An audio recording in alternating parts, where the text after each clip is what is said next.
Hey everyone, my name is Henry Hoffman. I'm an occupational therapist and co-founder of Saebo. Thanks for watching the Q&A video series where I'm answering questions from therapists in hopes of getting ideas and tips to help them out.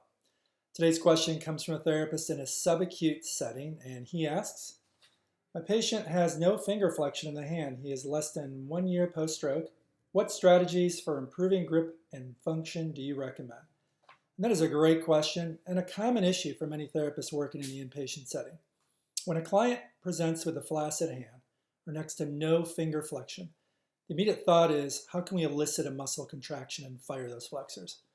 Of course, traditional techniques like ice, vibration, quick stretch should be considered. I like to get them started right away with a combination of electrical stimulation and the SaeboGlove.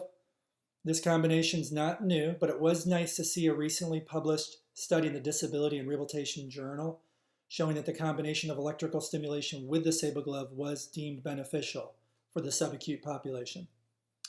Now, when combining these two treatment techniques, triggered stimulation is preferred versus cyclical stimulation because I want to be able to time the stimulation at the exact moment when the client attempts to grasp the object. The SaeboGlove is used because the finger tensioners will assist with reopening the fingers following grasping. So to get started, what I like to do is apply the first channel of electrodes to the thenar and the hypothenar muscles, and apply the second channel of electrodes to the long finger flexors. And at that point, you then want to put the SaeboGlove on. And then finally, you want to begin the actual grasp and release activities, triggering the stimulation at the right time so the client can actually pick up the objects with the triggered stim as an aid.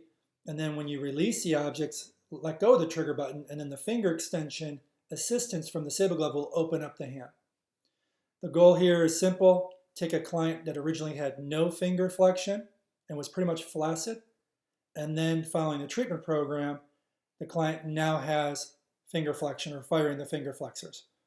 Once that occurs, you are able then to continue this grasp and release program and continue to do SaeboFlex and SaeboGlove with or without the electrical stimulation. This is definitely worth trying.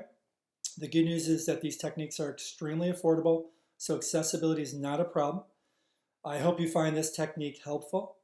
Please consider trying this technique, and remember, no plateau in sight when it comes to stroke recovery for your clients.